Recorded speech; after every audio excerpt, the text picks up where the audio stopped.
Las tornas en Ucrania se han invertido. Desde el pasado verano es el ejército ucraniano y no el ruso quien lleva la iniciativa. Las contraofensivas en el Donbass, en Kharkov y en Jersón han liberado enormes cantidades de territorio y ahora una salida al conflicto parece algo menos improbable que hace apenas unos pocos meses. Sin embargo, en Ucrania la guerra no solo se libra en los campos de batalla y no solo depende de soldados, tanques y aviones.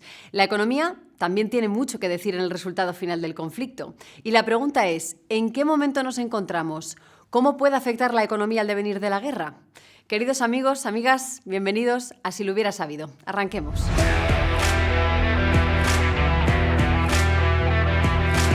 Con el paso de los meses, la guerra de Ucrania se ha convertido en una durísima contienda que ha puesto en jaque la economía de este país. El problema es que para sostener el esfuerzo militar, Ucrania necesita recursos. Y claro, una economía en declive supone todo lo contrario, esto es, muchos menos recursos.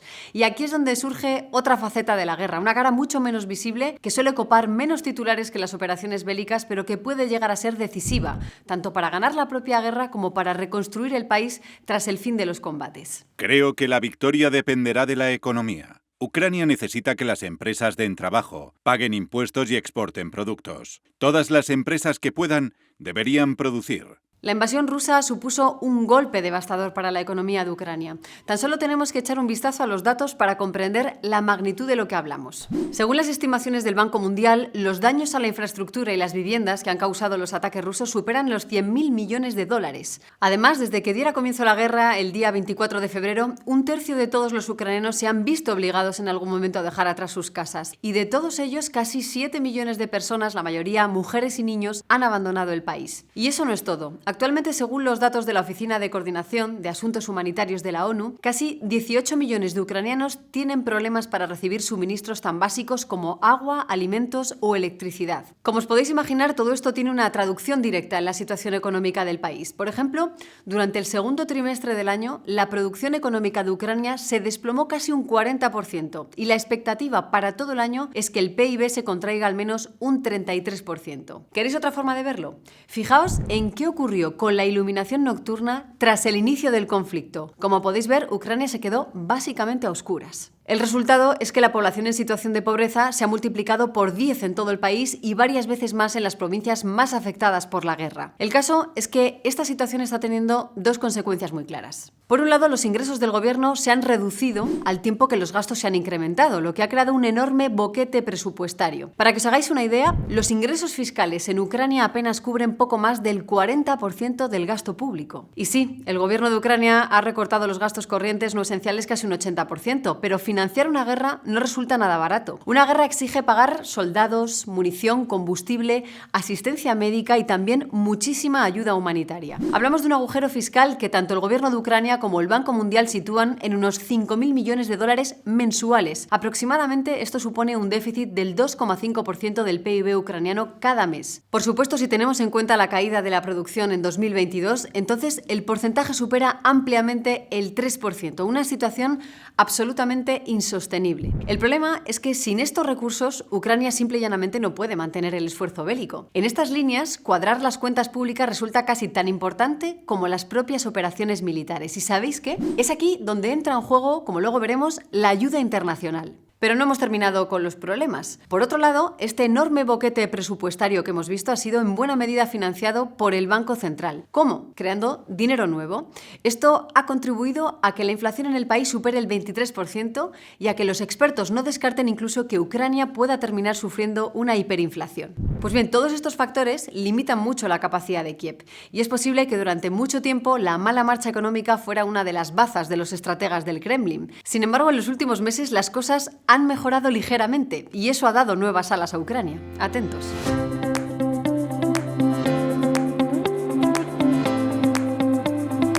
Los daños han sido enormes, pero contra todo pronóstico las cosas parecen estar mejorando o al menos estabilizándose. La economía ucraniana está resistiendo el envite mucho mejor de lo esperado. De entrada, el desplome económico provocado por la invasión parece haberse frenado. Sí, la situación hoy es, lógicamente, mucho peor de lo que era antes de la guerra, pero digamos que tras desplomarse, ahora parece haber encontrado un cierto equilibrio. ¿Queréis un ejemplo? Nova Posta, que es una de las grandes empresas de mensajería de Ucrania, algo así como el equivalente de FedEx en el país, ha recuperado casi el 90% de su actividad previa a la guerra. Si antes repartían 1 millón de paquetes por día, hoy ya casi están rozando los 900.000. Y esto es tan solo un ejemplo de muchos que podemos encontrar. En la medida de lo posible, las fábricas y los centros de producción están reabriendo y muchas de ellas han comenzado a producir suministros para el ejército. Las cosas están mal pero estables.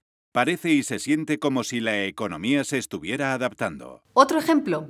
Contra viento y marea, Ucrania ha logrado mantener en marcha la mayor parte de su importantísimo sector agrícola. Sí, las cosechas son y serán más pequeñas, pero la respuesta ha sido mejor de la esperada. En el caso de los cereales, la producción se espera que caiga este año en torno al 40%, pero aún así se espera que la producción ronde los 50 millones de toneladas, suficiente para alimentar al país y mantener abierto parte del sector exterior. Y respecto al combustible, quizá el mayor problema de todos, 3/4 partes de lo mismo. Los suministros procedentes del resto de Europa le han permitido al país alcanzar un nivel suficiente. Es decir, la actividad económica se está estabilizando, las exportaciones están aumentando, la ayuda extranjera sigue llegando, los alimentos no son un problema, el combustible se está importando en cantidades suficientes, la inflación es alta pero aún manejable y la situación militar parece estar mejorando. Ucrania está mal, pero mucho mejor de lo que nadie hubiera esperado hace apenas unos pocos meses y eso es un enorme balón de oxígeno para Kiev. Pero con todo, la ayuda internacional sigue siendo imprescindible.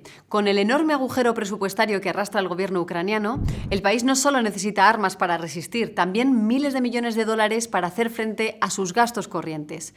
La buena noticia es que ahora esta ayuda parece garantizada, al menos por otro año más.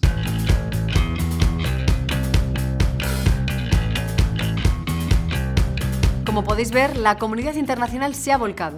Más allá del gasto militar y la asistencia humanitaria, el gobierno de Ucrania ha recibido compromisos de ayuda de miles y miles de millones de dólares. Por ejemplo, Estados Unidos ha comprometido hasta la fecha más de 15.000 millones y está preparando otro paquete similar para el 2023. 15 de noviembre de 2022. La Casa Blanca le pide al Congreso 37.700 millones de dólares adicionales para Ucrania. De esta cantidad, 14.500 millones tendrán como objetivo financiar al gobierno de Zelensky. La Unión Europea, por su parte, ha comprometido unos 12.000 millones. El problema en este caso es que las entregas europeas han sido muy lentas y a finales de octubre apenas se había entregado menos de un tercio de esta cantidad, lo que obligó al Banco Central de Ucrania a intervenir más de la cuenta. Sin embargo, ahora eso parece estar a punto de cambiar por completo. La Comisión Europea ha propuesto un paquete de 18.000 millones de euros para 2023, que además permitirá desembolsos ágiles y regulares de unos 1.500 millones de euros por mes. Es decir, que tan solo con la ayuda comprometida por Estados Unidos y la Unión Europea, el gobierno ucraniano ya cubriría la mayor parte de su enorme agujero presupuestario. Luego habría que añadir la ayuda de más países como el Reino Unido, Canadá o Noruega, entre otros, así como de instituciones como el Fondo Monetario Internacional o el Banco Mundial. Y a todo ello, una más que probable subida de impuestos ahora que la actividad económica se ha estabilizado. Es decir, la economía de Ucrania está sufriendo muchísimo las consecuencias de la guerra, pero frente a todo pronóstico se ha estabilizado. Y ahora la ayuda internacional parece garantizar el funcionamiento del gobierno y el esfuerzo bélico durante todo el año 2023. Sin duda, esto ha sido una malísima noticia para los intereses del Kremlin. Esta, queridos amigos, es la otra gran batalla que se está librando en los despachos. Las guerras no son precisamente baratas y para sostener el esfuerzo militar hacen falta muchos recursos. A priori, la invasión rusa parecía imparable. Al fin y al cabo, hablamos de un país 28 veces más extenso que Ucrania, con una economía 9 veces más grande y 4 veces más habitantes. Sin embargo, la guerra económica junto al titánico esfuerzo de los ucranianos está propiciando un final totalmente distinto al que se esperaba aquel 24 de febrero. Además, el futuro puede resultar también mejor de lo esperado. Una vez que cesen los combates, se pondrá en marcha la reconstrucción del país. La comunidad internacional parece decidida a dar su ayuda y además se espera que la Unión Europea y quizás también Estados Unidos, el Reino Unido y otros países le den a los productos ucranianos un acceso preferencial a sus mercados. Esto es algo que Bruselas ya hizo con excelentes resultados con países como Polonia y Rumanía antes de que estos países formaran parte de la propia Unión. Es decir, que tras el enorme sufrimiento provocado por la invasión rusa, tiempos muy diferentes para Ucrania pueden estar a la vuelta de la esquina.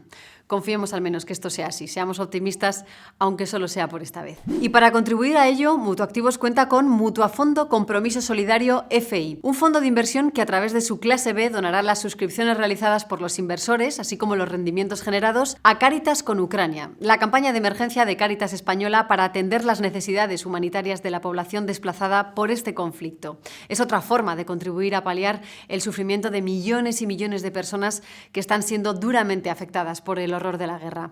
Mutuactivos gestiona este fondo de forma totalmente desinteresada, sin obtener beneficio alguno, ya que el fondo no paga comisiones. Dicho esto, turno para ti.